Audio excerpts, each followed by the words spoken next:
Kokombure ni rumwe mu mboga warya ukumva rukuruhura, ikindi rukaba rugira ibyitwa karori bike, nyamara rukaba uruboga rwuzuye intungamubiri nyinshi ndetse n'ibisukura umubiri utabasha gupfa gutekereza. Igihingwa gifasha abantu bafite isukari nyinshi mu mubiri. Igihingwa kirinda indwara zo mu nda ndetse kikarinda cyangwa se kikaringaniza ibiro by'umubiri. Ni ibihe byiza utabwirwa by'uru ruboga kokombure? Ko uzinyuraho kenshi mu isoko ntuzihahe, uzihora iki? Mu kanya gato reka tugaruke turebera hamwe byinshi kuri uru ruboga ku buryo urahita utangira kurukoresha uyu munsi.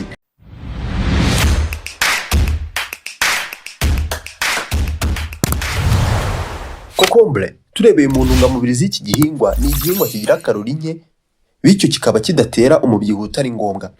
Kigira vitamini nyinshi muri cyo ndetse n'imyunyungugu itandukanye.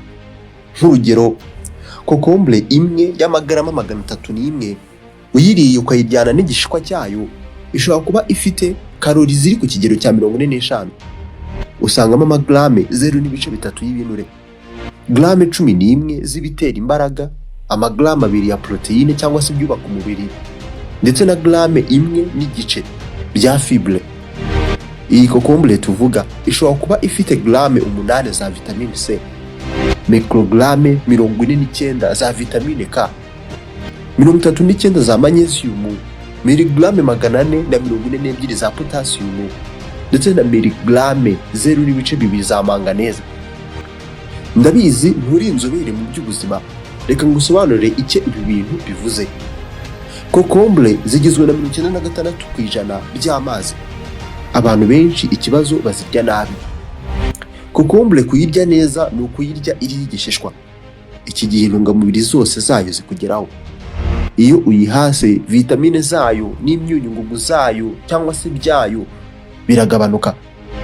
Ikungahaye cyane ku byitwa antioxida. Iyo tuvuze ngo kokombure igira ibintu bisukura umubiri, nuko igira ibyitwa antioxida bivana mu mubiri bimwe mu binyabutabire nk'ibyitwa free radicals. Free radicals ni ibinyabutabire byiyubaka mu mubiri uko igihe kigenda gishira. Ingaruka z'ibi binyabutabire ni kanseri, umutima, ibihaha, indwara zijyana n'ubwirinzi bw'umubiri, biterwa nyine n'icyakuziye. Niyo mpamvu kokombure zinagabanya isukari yo mu maraso. Ku muntu urya kokombure buri munsi ashobora kugabanya isukari y'amaraso ye ku buryo indwara ya diyabete cyangwa se nka diyabete aba yisezera atagombye kuvunika. Irinda umubiri icyitwa stress oxidative.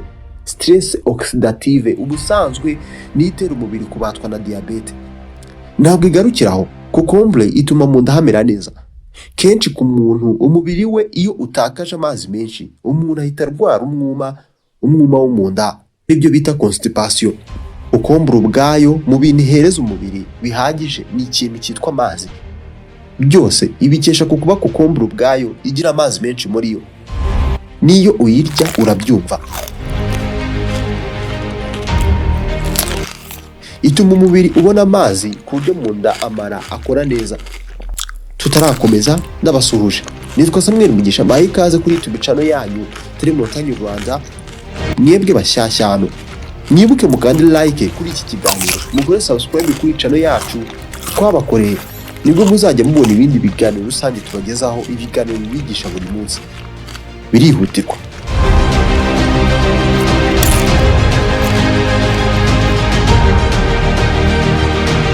Pectine ni ikinyabutabire cyo mu bwoko bwa fibre kiboneka muri kokombure. Iki kinyabutabire gituma mu nda hakora neza kuko cyongera uburyo umwanda ukomoka ku byo twariye cyangwa se turya usohoka mu nda byoroshye. Usibye ibyo, hari ikindi kintu gitangaje kuri kokombure, kuko ni nziza ku ruhu.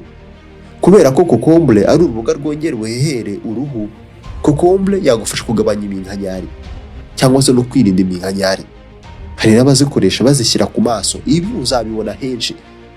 Gusa kuri iyi ngingo kokombure ni nziza, gusa bikaba byiza kuyikoresha ku bice by'umubiri mbere y'uko uyikoresha ahantu hateje inkeke, kuko hari abantu itera allergie. Ko mbere yo kuyishyira ku maso ushobora kuyishyira ku kaboko ngo urebe kwita kuba nabi. Ngayo nguko aya kokombure muri make uru ni uruboga dukwiye gutangira guhaha kuko ni rwiza ku buzima. Rurinda kanseri, indwara y'umutima, diyabete n'ibindi. Ku bindi bisobanuro kurikira ibindi biganiro tubagezaho.